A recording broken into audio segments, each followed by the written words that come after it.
আল মুফান্নাদ আলাল মুহান্নাদের উপরে যে দেওবন্দিরা টিকে আছে, তারা কি বলছেন? তারা বলছেন, মাওলানা আশরাফ আলী থানভী সাহেব রাহমাতুল্লাহ আলাইহি আলেম সহ অন্যান্য আলেমরা বলছেন, তাদের একটা শ্রেণী বলছেন কি, তারা বলছেন মিলাদ কিয়ামের মাহফিলে অনেক মুনকারাত হয়। কেমন মুনকারাত? সেখানে বেটা ছেলে মেয়ে ছেলে একত্রিত হয়, সেখানে ঢোল তবলা বাজানো হয়।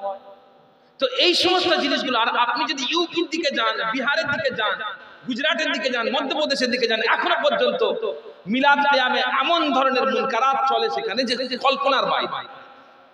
তো সেই দিকে খেয়াল করে তারা কি বলছেন, একটা মুবাহ মুস্তাহসান কাজ করতে গিয়ে যদি এতগুলো মুনকারাত খারাপ কাজ ঘটে যায় তাহলে ওইটাকে বন্ধ করে দেওয়া উচিত। এটা কাদের বক্তব্য? এটা দেওবন্দিদের। এর উত্তরে আমরা কি বলেছি? আমাদের আকাবিরে ফুরফুরা মাশায়েখ ফুরফুরা মির্জা আব্দুল পীর কেবলা রাহমাতুল্লাহ আলাইহি তাহকিকুল মাসাইল কিতাবের মধ্যে বলেছেন যে আমরাও মানি মিলাদ কিয়ামে বেটা ছেলে মেয়ে ছেলে একত্রিত হলে, গান বাজনা হলে, সেখানে হারাম কাজ হলে আমরাও জানি যে সেটা অন্যায়। কিন্তু আমরা মাশায়েখ ফুরফুরা তারা বলছেন যে আমরা যখন মিলাদ কিয়াম করি আমরা মুনকারাত থেকে সরাই। তাহলে যে জায়গাতে আপত্তি সেটা যদি মীমাংসা হয়ে যায় তাহলে ঝামেলা নেই। আমার কথা বুঝাতে পারছি? কিন্তু আজকের যুগে খুব দুঃখের সাথে বলতে হয়, সাধারণের মধ্যে যেমন ফুরফুরা সিলসিলার একটা শ্রেণী আছে, বেরেলিদেরকে নিজের আপন মনে করে, কারণ তারা মিলাদ কিয়াম করে, মনে করে সব একই। ঠিক অপরদিকে দেওবন্দীদের একটা গ্রুপ আছে, তারা মনে করে যে আহলে হাদিসরা যখন দেওবন্দ মিলাদ কিয়ামের বিরোধিতা করছেন তাহলে এই জায়গাতে আমরা এক। কথা বুঝতে পেরেছেন? এবং তারা তখন কি করেন, যে দলিল আহলে হাদিসরা দেয় সেই দলিলকে আমি দেখি তাদের দিচ্ছে, দেওবন্দীদের দিচ্ছে। তারা বলে রাসূলুল্লাহ সাল্লাল্লাহু আলাইহি ওয়াসাল্লাম মিলাদ কিয়াম ছিল। তারা প্রশ্ন করে রাসূলুল্লাহ সাল্লাল্লাহু আলাইহি ওয়াসাল্লাম মিলাদ কিয়াম ছিল? রাসূলুল্লাহ সাল্লাল্লাহু আলাইহি ওয়াসাল্লামের জামানায় ছিল না, যখন তখন বিদআত। আমি এটাকে ঘুরিয়ে প্রশ্ন করি যে আমি দারুল উলুম দেওবন্দ মাদ্রাসায় গিয়ে বুখারী আমি পড়ব না, আমি পড়ব মুসান্নাফ ইবনে আব্দুর রাজ্জাক, মুসান্নাফ ইবনে আবি শাইবা। আমাকে মুহাদ্দিসের একটা সনদ দিতে হবে, দেবে? কেন দেবে না? শরীয়তের ব্যাপারে এত কঠোরতা কেন? রাসূলুল্লাহ সাল্লাল্লাহু আলাইহি ওয়াসাল্লাম জামানায় কি বুখারী শরীফ পড়িয়ে মুহাদ্দিস বলা হলো? তাহলে তোমরা কেন এত বাড়াবাড়ি করছো যদি ঘুরিয়ে প্রশ্নটা করি? কথা কি বলছি বুঝতে পেরেছেন? তার কারণ এই জায়গাতে আমাদের মাশায়েখদের আন্ডারস্ট্যান্ডিং ঠিক থাকলেও আমাদের সাধারণের মধ্যে একটা মিসআন্ডারস্ট্যান্ডিং আছে। তো যাই হোক, তো এই বেদাতের বিষয়টা বুঝতে গেলে এই যে সব কথাই আমাদেরকে বেদাত বেদাত বেদাত বেদাত বলে দেওয়া হয়, আর তারা একটা সংজ্ঞা দেয়, আপনারা শুনে থাকবেন, প্রত্যেকটা সালাফি মাযহাবী একটা কথা বলে, যে জিনিসটা রাসূল পাক সাল্লাল্লাহু আলাইহি ওয়াসাল্লামের জামানাতে ছিল না সেটাই বেদাত, আর প্রত্যেক বেদাত পথভ্রষ্টতা। বলে কি? যে জিনিসটা রাসূলুল্লাহ সাল্লাল্লাহু আলাইহি ওয়াসাল্লামের জামানায় ছিল না সেটা বেদাত, আর প্রত্যেকটা বেদাত কি? পথভ্রষ্টতা। চলুন আসুন আমরা দেখি যে আসলে বেদাত কাকে বলে। বেদাত কাকে বলে এই জিনিসটা বোঝার আগে প্রথম আপনাকে একটা জিনিস বুঝতে হবে যে শরীয়ত কিভাবে তাদবিন হয়েছে, শরীয়ত কিভাবে মুদাওয়ান হয়েছে, অর্থাৎ শরীয়তকে কিভাবে কনস্টিটিউট করা হয়েছে, কিভাবে বাস্তবায়িত করা হয়েছে।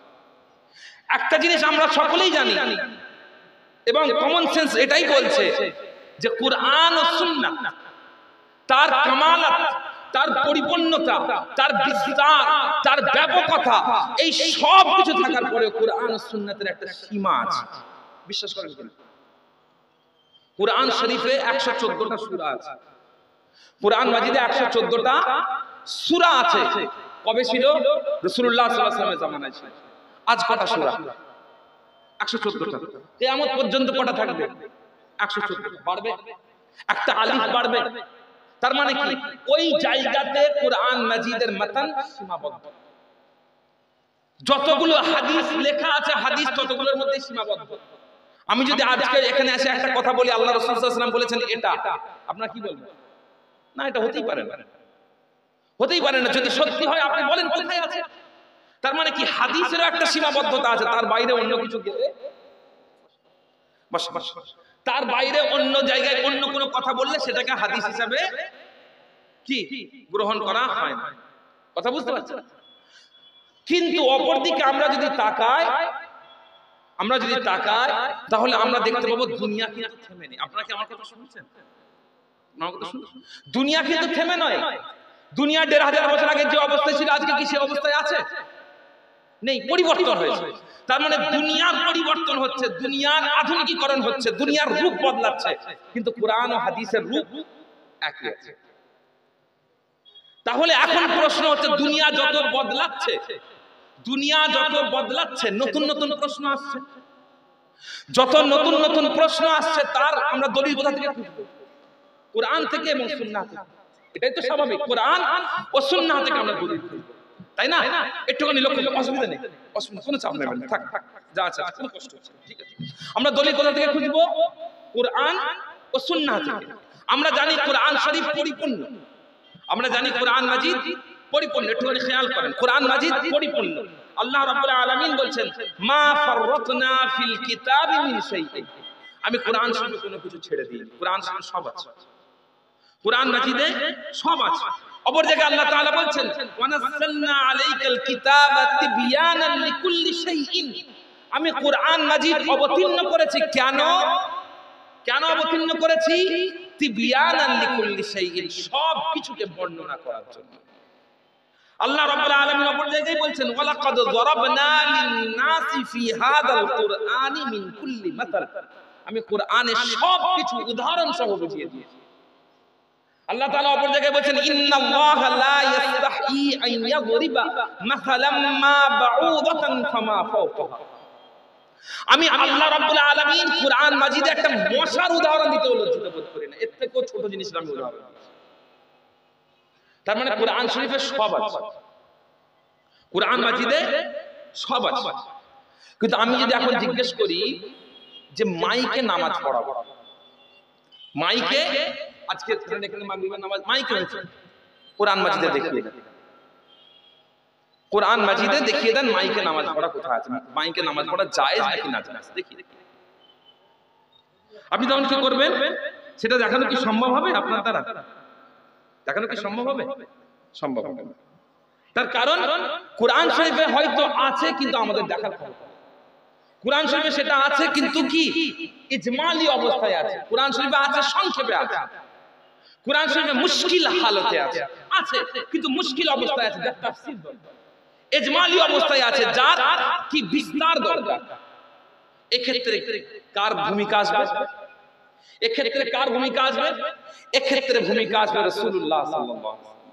আমরা যখন কোরআন শরীফে কোনো জিনিসকে বুঝতে পারবো না, আমরা তখন কোথায় খুঁজবো? আমরা খুঁজবো রাসূল পাক সাল্লাল্লাহু তাআলা আলাইহি ওয়াসাল্লামের হাদিস শরীফ। আর যখন আমরা হাদিস শরীফ পাবো না তখন আমরা কি করব? সেই সময় আমরা করব ইজতিহাদ করব, গবেষণা করব এবং কিয়াস করব। বর্তমান সময়ের যারা সালাফি আছেন তারা বলেন আমাদের দলিল কোরআন, আমাদের দলিল সুন্নাহ, কিন্তু তারা ইজতিহাদকে তারা এবং কিয়াসকে তারা অস্বীকার করেন। তারা ইজতিহাদকে এবং কিয়াসকে কি করেন? অস্বীকার করেন। না, কিয়াস বলে কি এই জিনিসটা আমাদের হানাফি মাযহাবের জন্য বোঝার দরকার আছে। তারা বলেন না কিয়াস আবার কি? কিয়াস আবার কি? আবু হানিফা রাহমাতুল্লাহ কি বলেছেন? আমাদের জানার দরকার নেই, আমাদের কাছে কোরআন আছে সুন্নাত আছে। বলে না আমাদের কাছে কোরআন আছে সুন্নাত আছে। বাংলাদেশের একজন বক্তা আছেন, তার নাম বলছি না, তিনি বলছেন আমি 30 বছর ধরে ফতোয়া দিই, আমি সব কোরআন হাদিস ধরে ফতোয়া দিই, কিন্তু দুঃখজনক বিষয় হলো বক্তা কোরআন হাদিস সহি করে তেলাওয়াত করতে পারেন। কথা বুঝতে পারছেন? বক্তা সহি করে কোরআন হাদিস তেলাওয়াত করতে পারেন না, কিন্তু তিনি 30 বছর ধরে কোরআন ও হাদিস থেকে কি করেন? ফতোয়া। একজন বক্তা আছেন বশর বিন হায়াত, তিনি বলছেন কি কোরআন মাজিদের সবচেয়ে বড় তাফসীর তিনি লিখবেন। তো তিনি ব্যাখ্যা করছেন ইজা যাহাবাল মাযহাব, আল্লাহ রাসূল সাল্লাল্লাহু আলাইহি ওয়াসাল্লাম যখন ইস্তেনজায় গেছিলেন বলছে মাযহাব মানে তো পায়খানা, বলছে মাযহাব মানে পায়খানা। দ্বীনের ব্যাপারে যার বুঝ এত সীমা, এতটা ছোট, তারা বলে আমরা নিজেরা ইজমা করব, আমরা নিজেরা কিয়াস করব, আমাদের মাযহাব মানার কি দরকার, আমরা কোরআন সুন্নাহ থেকে নিজেরা দলিল করে দেখব।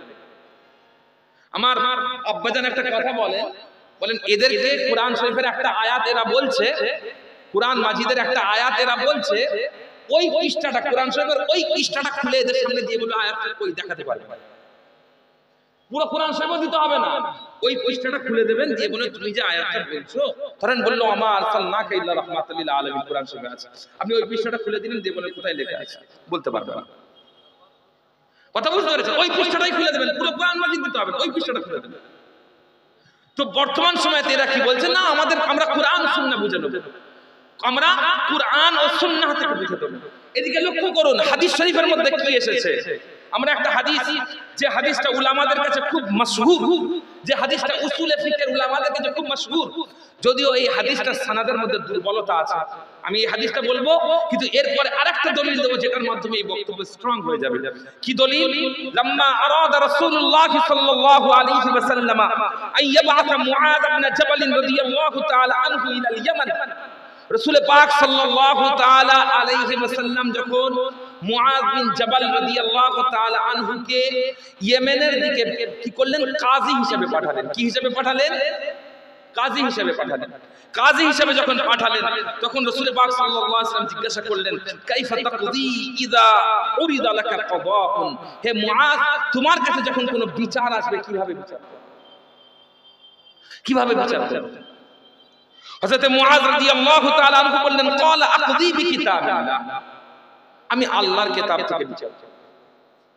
তখন রাসূল পাক সাল্লাল্লাহু আলাইহি ওয়াসাল্লাম বললেন, ফা ইল্লাম তাজিদ, যদি আল্লাহর কিতাবের মধ্যে না পাও, ফা ইল্লাম তাজিদ ফি কিতাবিল্লাহ, সাহাবা বলছেন যে রাসূল পাক সাল্লাল্লাহু আলাইহি ওয়াসাল্লাম হুজুর যদি কোরআনের মধ্যে না পাই, সাহাবা বলছেন আমি কোরআনের মধ্যে নাও পেতে পারি, সাহাবা বলছেন আমি কোরআনের মধ্যে নাও পেতে পারি, আর আমি বলছি না আমি কোরআন থেকে পেতে পারি। কথা বুঝতে পেরেছেন? সাহাবা বলছেন আমি কোরআন শরীফে নাও পেতে পারি, আমরা বলছি না আমরা কোরআন শরীফে পেতে পারি। আল্লাহ রাসূল সাল্লাল্লাহু আলাইহি ওয়াসাল্লাম বললেন যদি কোরআনে না পাও তাহলে কি করবে? ফা ইল্লাম তাজিদ ফি কিতাবিল্লাহ, আমরা পড়ি না নামাজ, কথা বুঝতে পেরেছেন? আমরা জানি রাসূল পাক সাল্লাল্লাহু তাআলা আলাইহি ওয়াসাল্লাম আবার ঈশার নামাজ লেট করেছিলেন, প্রায় রাত আমাদের হিসেবে বর্তমান হিসেবে দেখা যাবে রাত 10টা 10:30 বেজে গেছে।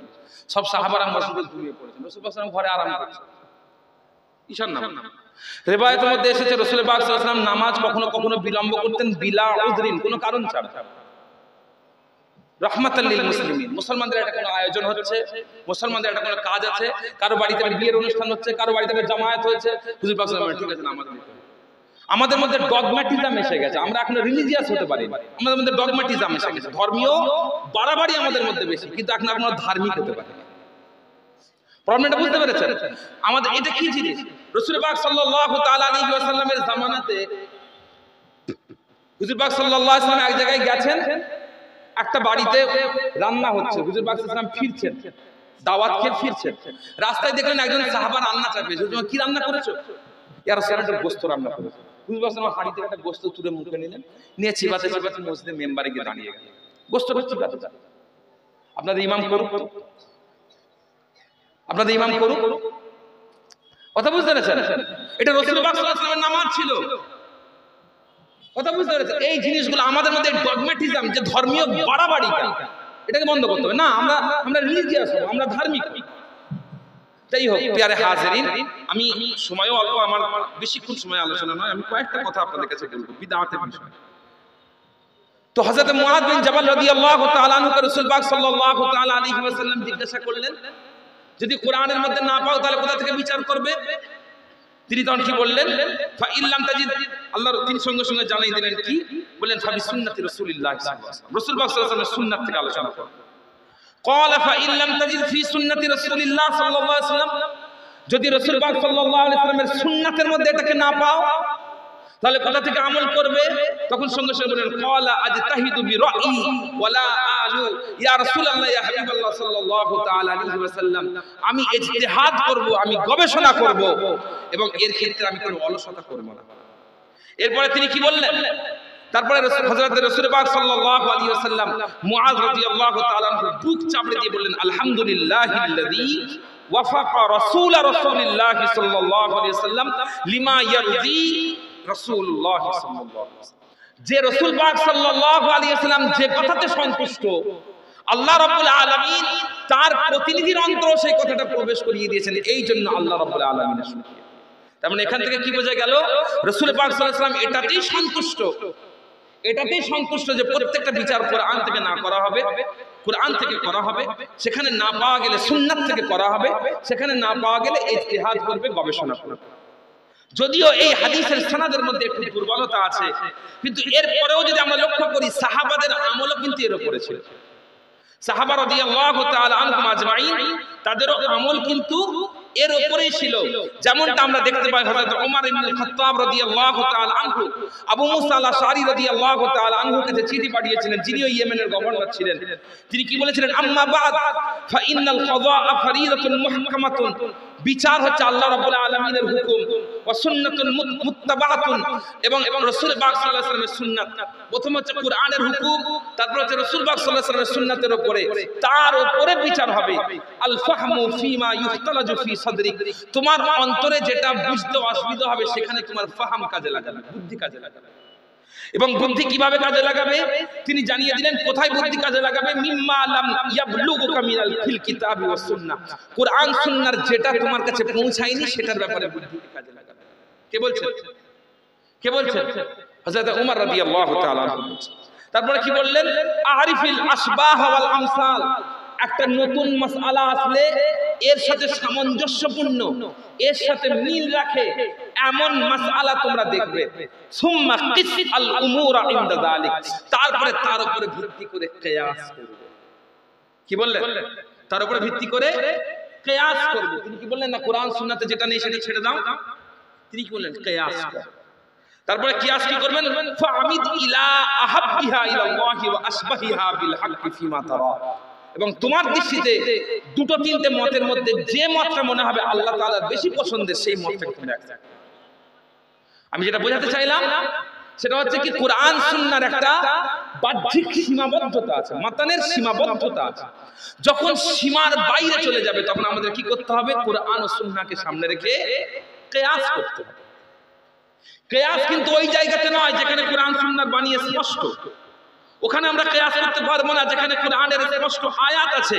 তার কারণ আল্লাহ রাব্বুল আলামিন জানিয়ে দিয়েছেন, ওমা কানা লিমুমিনিন ওয়ালা মুমিনাতিন ইযা কাদাল্লাহু ওয়া রাসূলুহু আমরান আন ইয়াকুনা লাহুমুল খিয়ারাতু মিন আমরিহিম, যে ব্যাপারে আল্লাহর হুকুম হয়ে গেছে, তার রাসূল পাক সাল্লাল্লাহু আলাইহি ওয়াসাল্লামের হুকুম হয়ে গেছে, সেই জায়গাতে কোন মুমিনের অধিকার নেই যে নিজেরা কিছু একটা জাজ করে।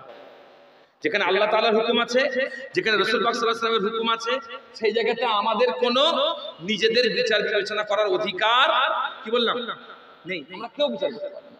যেটা আল্লাহ তাআলা বলেছেন, যেটা রাসূলুল্লাহ সাল্লাল্লাহু আলাইহি ওয়াসাল্লাম বলেছেন, সেটাই বিচার, এর বাইরে যা আছে সব বেকার। কিন্তু প্রশ্ন হচ্ছে যেটা কোরআনেও নেই, যেটা হাদিসেও নেই, সেটা কি হবে? যেটা কোরআনেও নেই, হাদিসেও নেই, বা কোরআনেও স্পষ্ট নেই, হাদিসেও স্পষ্ট নেই, এটা অ্যাপ্রোপ্রিয়েট শব্দ হবে। কোরআনে হাদিসে নেই বলাটা ভুল হবে। কোরআনেও স্পষ্ট নেই, হাদিসেও স্পষ্ট নেই, সেই জায়গাতে কি হবে? সেই ক্ষেত্রে আমরা কি করব? এই ধরনের কাজগুলো যেটা কোরআনেও স্পষ্ট নেই, হাদিসেও স্পষ্ট নেই, এটাকে শরীয়তের ভাষাতে বলা হয়, কি বলা হয়? আন-নুসুসুল মুস্তাজিদা। আন-নুসুসুল মুস্তাজিদা, এমন নতুন সমস্যা যেটার ব্যাপারে শরীয়তে স্পষ্ট দলিল পাওয়া যাচ্ছে না। এক্ষেত্রে আমরা কি করব? খুব ভালো করে বুঝবেন। এই ধরনের সমস্যা যেগুলো নতুন আসছে, এই সমস্যা তিন রকমের হয়। এই সমস্যা কয় রকমের হয়? তিন রকমের হয়। কি রকম? আমরা জানি পৃথিবী গোল, মানেন তো? পৃথিবী গোল। এই পৃথিবী গোল, এর একটা অঞ্চল আছে সুমেরু অঞ্চল, একটা কুমেরু অঞ্চল। লক্ষ্য করে, একটা হচ্ছে উত্তর মেরু, একটা হচ্ছে দক্ষিণ মেরু। এই উত্তর মেরু আর দক্ষিণ মেরুতে, ঠিক আমাদের এই মাঝখানের জায়গাগুলোতে যেভাবে দিনরাত হয়, উত্তর মেরু দক্ষিণ মেরুতে সেইভাবে দিনরাত হয় না। উত্তর মেরু দক্ষিণ মেরুতে সেইভাবে দিনরাত হয় না। যেভাবে আমাদের এখানে দিনরাত হয়, উত্তর মেরু দক্ষিণ মেরুতে ঠিক সেইভাবে দিনরাত হয় না। কোথাও কোথাও 6 মাস অন্তর অন্তর দিনরাত হয়, কোথাও 6 মাস একটানা আলো থাকে, কোথাও 6 মাস একটানা অন্ধকার থাকে। এখন বলেন, এই জিনিসটা তো নতুন সমস্যা। তার কারণ ইসলাম যখন শুরু হয়, সূচনা হয়, তখন তো উত্তর মেরু দক্ষিণ মেরুতে ইসলাম পৌঁছায়নি। সেই জন্য উত্তর মেরু দক্ষিণ মেরুতে নামাজের ওয়াক্ত কিভাবে নির্ধারণ হবে, রোজাতে সেহরি কখন হবে, ইফতার কখন হবে, সেই জিনিসগুলো কিন্তু বলা নেই। এখন পরবর্তীতে যখন লোক উত্তর মেরু দক্ষিণ মেরুতে বসবাস করা শুরু হয়েছে, তখন এটা একটা মাসআলা হয়ে দাঁড়িয়েছে। এখন এর সমাধান কোরআন ও হাদিসে নেই। এটাকে একটু ফায়সালা করতে হবে, নাকি উত্তর মেরু দক্ষিণ মেরুর লোকের নামাজ মাফ তো নয়, একটা ফায়সালা করতে হবে। তাহলে এমন নতুন প্রবলেম যেটা প্রাকৃতিক ভাবে তৈরি হয়েছে, এটা প্রথম একটা বিভাগ। এমন নতুন প্রবলেম যেটা প্রাকৃতিক ভাবে তৈরি হয়েছে। দ্বিতীয় সমস্যা, দ্বিতীয় মুস্তাজাদাত, দেখুন দ্বিতীয় নতুন সমস্যা কেমন। আমাদের সমাজে এমন নতুন প্রবলেম আছে যে নতুন প্রবলেম গুলো কাফেররা তৈরি করেছে, আমরা তৈরি করিনি। কারা তৈরি করেছে? কারা তৈরি করেছে? কাফেররা তৈরি করেছে। উদাহরণ, অর্গান ডোনেশন। আমি মারা যাওয়ার পরে আমার চোখটা দান করে দিলাম, বলে না? আমি মারা যাওয়ার পরে আমার কিডনিটা দান করে দিলাম, আমি মারা যাওয়ার পরে আমার হার্ট আমি দান করে দিলাম। এই জিনিস কি রাসূলুল্লাহ সাল্লাল্লাহু আলাইহি ওয়াসাল্লামের জামানায় ছিল? ছিল না। তাহলে এটা নতুন সমস্যা। আর কি সমস্যা? যেমন ধরুন বলা হচ্ছে তাগয়িরু জিনসিল ইনসান, বেটা ছেলে থেকে মেয়ে ছেলে হয়ে যাচ্ছে মানুষ, লিঙ্গ পরিবর্তন করছে, জেন্ডার পরিবর্তন করা হচ্ছে। আর কি আমালিয়াতু আতফালিল আনানি, টেস্ট টিউব বেবি। বিজ্ঞান এমন একটা জায়গা তৈরি করেছে, সেই জায়গাতে যখন মানে বাচ্চা হওয়ার জন্য যা প্রয়োজন সেগুলো যখন সেখানে নিয়ে চলে যাওয়া হয়, এমন একটা পরিবেশ সেখানে বাচ্চা তৈরি হয় এবং বড় হয়। টেস্ট টিউব বেবি, বাচ্চাকে পেটে ধরতে হবে না। কথা বুঝতে পেরেছেন? পাশ্চাত্যে এই ঘটনাগুলো ঘটছে। আর কি আছে? যেমন হচ্ছে মায়ের পেটে থাকাকালীন অবস্থাতে বাচ্চার লিঙ্গ নির্ধারণ করা, বেটা ছেলে নাকি মেয়ে ছেলে, হয় কি না? আমাদের বর্তমান সময়তে মিল্ক ব্যাংক তৈরি হয়েছে। মিল্ক ব্যাংক এমন একটা জায়গা যেখানে মিল্ক অর্থাৎ দুগ্ধ যেখানে জমা করে রাখা হয়। ব্লাড ব্যাংক তৈরি হয়েছে, হয়েছে না? বিভিন্ন ধরনের রাজনৈতিক দল তৈরি হয়েছে, ডেমোক্রেসি, অটোক্রেসি, ঠিক আছে, তারপরে তো হচ্ছে মোনাস্ট্রি, তারপরে আরো অন্যান্য বিভিন্ন ধরনের আরো বিভিন্ন রাজনৈতিক চিন্তা ভাবনা তৈরি হয়েছে। এই কোনটাই ইসলামের শুরুর যুগে ছিল না।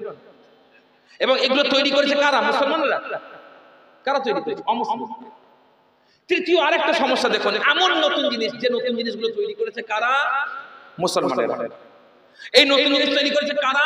মুসলমানেরা। প্রথম বললাম এমন নতুন জিনিস যেটা প্রাকৃতিক ভাবে দুনিয়াতে আছে, কেউ তৈরি করেন। এমন নতুন জিনিস যেটাকে কাফেররা তৈরি করেছে। থার্ড নম্বরে আছেন এমন নতুন জিনিস যেটাকে মুসলমানরা তৈরি করেছে। এর উদাহরণ কি আমি আপনাদেরকে বলে দিই। প্রথম হচ্ছে যেমন রোজার মাসের আসরের বাদ, ঈশার বাদ একটা জলসার মাহফিল করা। আমাদের এখানে হয় কি? হয় না। সৌদি আরবে হয়। সৌদি আরবে হয়। শিরক বিদআত মুক্ত দেশ সৌদি আরবে হয়। কথা বুঝতে পেরেছেন? আপনি কোন সাহাবীকে জিজ্ঞেস করবেন পৃথিবীর মধ্যে একমাত্র শিরক বিদআত মুক্ত দেশ কোনটা? সৌদি আরব। তো সেই সৌদি আরবের ক্যাসেট শোনাচ্ছি আপনাদের কাছে। কি হয়? রমজান মাসে প্রতিদিন আসরের পরে এবং ঈশার পরে কি হয়? আলোচনার মজলিস। কেন রমজান মাসেই করতে হবে? কেন রমজান মাসেই করতে হবে? কেন সফর মাসে নয়? কেন রবিউল আউয়ালে নয়? কেন রবিউল সানিতে নয়? কেন জামাদুল আউয়ালে নয়? কেন জামাদুল সানিতে নয়? কারা তৈরি করেছে? মুসলমানেরা তৈরি করেছে। আরেকটা উদাহরণ দিই, যেমন হচ্ছে যে জুলহাজ মাসের 1 থেকে 10 তারিখ পর্যন্ত প্রতি রাত্রে, আমি এটা হজের সময় দেখেছি মসজিদে জুলহাজ মাসের 1 থেকে 10 তারিখ পর্যন্ত প্রতি রাত্রে ওয়াজের মাহফিল। সারা বছর কেন হয় না? আর কি আছে?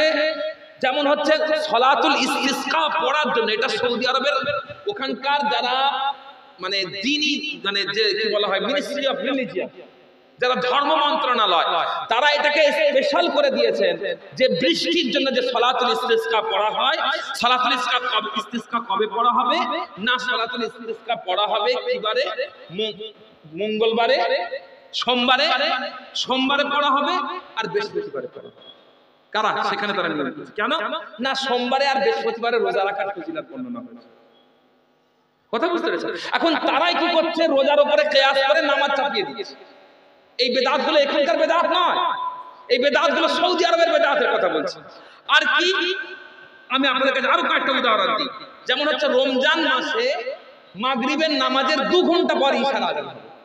কোথা হচ্ছে? না সৌদি আরবে 2 ঘন্টা পর। আর কি? প্রত্যেকটা মাহফিল শুরু হবে কোরআন শরীফ দিয়ে। হয় না আপনাদের এখানে? হয় না? এই যে আজকে এখানে জলসা হলো, প্রথম কিবার আজকে শুরু হচ্ছে, প্রথম কোরআন শরীফ তেলাওয়াত করার মাধ্যমে শুরু করবেন অমুক কারি সাহেব। মজলিস শুরু হয় কোরআন শরীফ তেলাওয়াতের মাধ্যমে। হয় না? রাসূল পাক সাল্লাল্লাহু আলাইহি ওয়াসাল্লামের যুগে এটা বাধ্যতামূলক ছিল। হুজুর পাক সাল্লাল্লাহু আলাইহি ওয়াসাল্লাম প্রত্যেক মজলিস কোরআন শরীফ দিয়ে তেলাওয়াত করিয়ে শুরু করেছেন? করেন না? শুরু করিয়েছেন?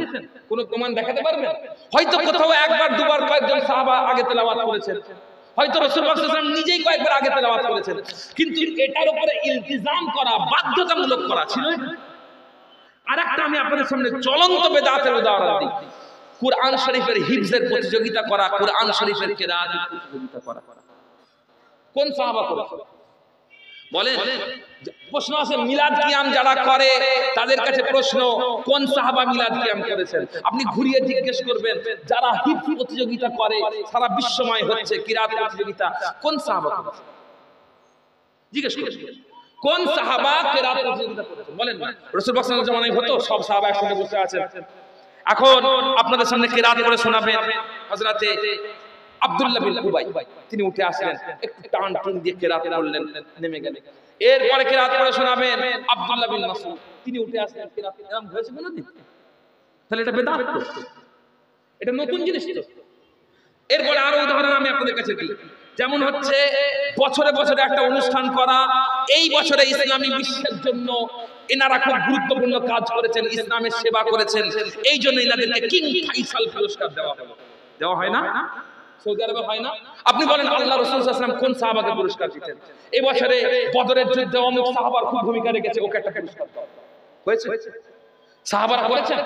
এই বছরে এই তাবেঈ অনেক বেশি হাদিস মুখস্থ করেছে, একে একটা পুরস্কার দাও। দেওয়া হয়েছে? এগুলো সব তো বেদাত। এই সবগুলো বেদাত নয়, খালি মিলাদ কিয়ামটা বেদাত। আমাদের মাথায় টুপি পরে নামাজ পড়তেই হবে, এটা বেদাত। তারপরে নামাজের পরে হাত তুলে মুনাজাত করতে হবে, এটা বেদাত। আর আমি যেগুলো বলছি এগুলো কি বেদাত নয়? যে স্বাধীনতা দিবস সৌদি আরবে পালন হয় না? স্বাধীনতা দিবস পালন হয় না? সৌদি আরবের বাদশার জন্মদিন পর্যন্ত রাষ্ট্রীয়ভাবে পালন হয়, বেদাত নয়? রাসূল পাক সাল্লাল্লাহু আলাইহি ওয়াসাল্লাম স্বাধীনতা দিবস হতো, মক্কা বিজয়ের দিনে আলাদা করে একটা পতাকা উঠতো। রাসূল পাক সাল্লাল্লাহু আলাইহি ওয়াসাল্লাম মক্কা বিজয় করার পরে প্রায় 2 বছর হায়াতে ছিলেন। কোনদিন নিজে পতাকা তুলেছেন যে আজকে স্বাধীনতা দিবস? বলেন না, কোনদিন তুলেছেন? তাহলে এটা বেদাত তো। কেন হবে তাহলে?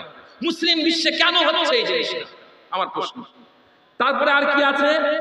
সৌদি আরবে একটা জিনিস হয় ইশাউল ওয়ালিদাইন। সেটা কেমন? যারা আব্বা ইন্তেকাল হয়ে গেছে, রমজান মাসে ঈশান নামাজের পরে তারাবির পরে সবাইকে বসে যান, আপনাদের খাওয়া দাওয়ার ব্যবস্থা। এটা ইবনে বাজ সাহেব, ইবনে উসাইমিন সাহেব তাদের ফাতাওয়াতে এটাকে জায়েজ বলেছে। এখানকার সবরেসানি না জায়েজ, ওখানকার ইশাউল ওয়ালিদাইন জায়েজ, খালি নাম বদলে গেছে। কথা বুঝতে পারছেন? তাহলে আমি আপনাদের সামনে কি দেখালাম? এতগুলো প্রমাণ, আমি একটাও কিন্তু আমাদের এলাকার কথা বলিনি। এতগুলো জিনিস সৌদি আরবের মতো দেশে, ইসলামিক দেশগুলোতে যেখানে বড় বড় আহলে হাদিসদের সালাফিদের লিডাররা বসে আছে, তাদের হুকুমে একটা কুট, তাদের হুকুম ছাড়া একটা কুটি নড়ে না। সেই জায়গাতে এতগুলো জিনিস তারা শরীয়তের মধ্যে নতুন করে অ্যাড করেছে। তাহলে এখন প্রশ্ন হচ্ছে আমরা কি করব? এই সবগুলোকে লাগাতার হারাম বলে দেবো? সব ভুল? আমরা কি করবো? সব ভুল বলে দেবো যে সব নাজায়েজ, সব হারাম? নাকি আমরা এগুলোকে নিয়ে চিন্তা করব? এই জায়গায় আমাদের মনে রাখতে হবে, এই যে নতুন নতুন জিনিস যেগুলোকে আমরা বেদাত বলছি, যেগুলো নতুন করে আবিষ্কার হয়েছে, যেগুলো নতুন করে তৈরি হয়েছে, এই ব্যাপারে উলামাদের মধ্যে 2 শ্রেণী ছিলেন, 2 গ্রুপ ছিলেন। 2 গ্রুপ 2 রকম ভাবে চিন্তা করতেন। প্রথম গ্রুপ কারা? আল আউয়ালু ইয়ারা আন্না কুল্লা মুহদাসাতিন ফিদ-দীন লাহা হুকমুন ইউনাসিবুহা।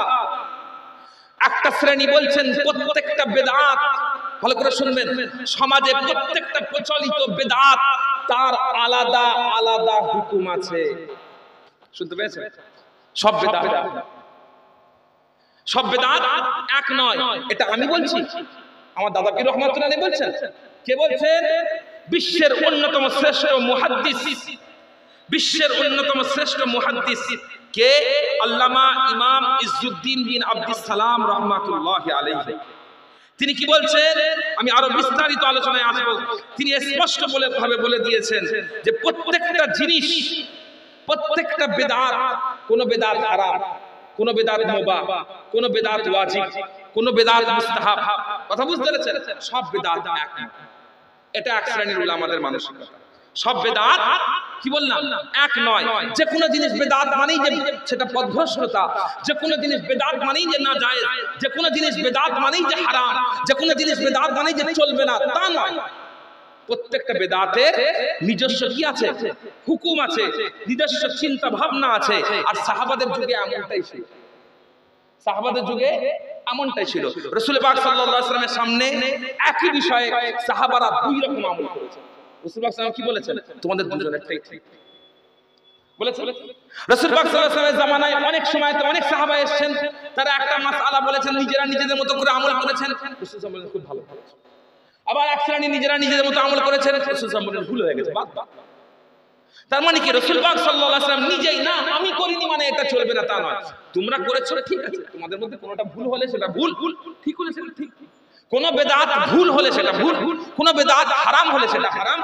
কোন এখন আপনি বলেন দ্বীনি ব্যাপারে এমন খুরাফাত ঢুকিয়ে ফেলা হলো, কেউ বলে দিল মদ খাওয়া জায়েজ, এটা তো একটা বেদাত চিন্তা ভাবনা, এটা একটা বেদাত চিন্তা ভাবনা। তারা বলল আল্লাহ তাআলা কোরআন শরীফের মধ্যে বলেছেন খামার হারাম, খামার হারাম, খামার তৈরি হয় কি দিয়ে না খেজুর দিয়ে, আমরা এখানে ব্র্যান্ডি খাই, আমরা এখানে অমুক খাই, আমরা তমুক খাই, তাহলে এটা শরীয়তের হুকুমের মধ্যে নেই। কথা বুঝতে পেরেছেন? তো এটা জায়েজ। আমরা তখন কি বলবো যে না তোমার এটা ভুল হচ্ছে। কেন ভুল হচ্ছে? তার কারণ তুমি একটা এমন বেদাত নিয়ে এসেছো যে বেদাতটা পথভ্রষ্ট। আবার অনেক বেদাত আছে যে বেদাতটা ভুল নয়, আমি সেটা আস্তে আস্তে প্রমাণ নিয়ে আসবো, ইমামদের কথা থেকে প্রমাণ নিয়ে আসবো। এটা একটা গ্রুপ গেল। আর আরেকটা গ্রুপ কি বলছেন? তারা বলছেন সব দেখার দরকার নেই, যা বেদাত সব কি সব বাতিল, যাই বেদাত সব কি সব বাতিল। প্যারে হাজিরিনে মজলিস, এই যে দুই রকমের চিন্তা ভাবনা এসছে, এই দুই রকমের চিন্তা ভাবনা কেন এসছে? তার কারণ প্রথম কথা হচ্ছে আমরা বেদাত কাকে বলে সেটাই বুঝতে পারি। বেদাত জিনিসটা কি? আমি আপনাকে প্রথমে কি বললাম যে একটা শ্রেণী বেদাত কাকে বলা হয় আপনি জিজ্ঞেস করবেন, তারা বলবে রাসূল পাক সাল্লাল্লাহু আলাইহি ওয়াসাল্লামের জামানায় যেটা ছিল না সেটাই বেদাত, আর প্রত্যেক বেদাত পথভ্রষ্টতা। আপনি জিজ্ঞেস করবেন কোথায় পেয়েছো, জিজ্ঞেস করবেন কোথায় পেয়েছো, বলবেন না রাসূল পাক সাল্লাল্লাহু আলাইহি ওয়াসাল্লাম বলেছেন কুল্লু বিদআতিন দালালা ওয়া কুল্লু দালালাতিন ফিন-নার। আমি একটু আগেই তো হাদিসটা বললাম। আপনি বলবেন এই হাদিসের ব্যাখ্যায় মুহাদ্দিসরা কি বলেছেন, এই হাদিসের ব্যাখ্যায় ইমাম নাবাবী কি বলেছেন, এই হাদিসের ব্যাখ্যায় মুহাদ্দিসরা কি বলেছেন, তারা উত্তর দিতে পারবে, তারা উত্তর দিতে পারবে। প্যারে হাজিরিনে মজলিস, আমাদের প্রথম বুঝতে হবে বেদাত কাকে বলে, বেদাত কথার অর্থ কি। প্রথমে আমরা জানবো বেদাতের শাব্দিক অর্থ কি।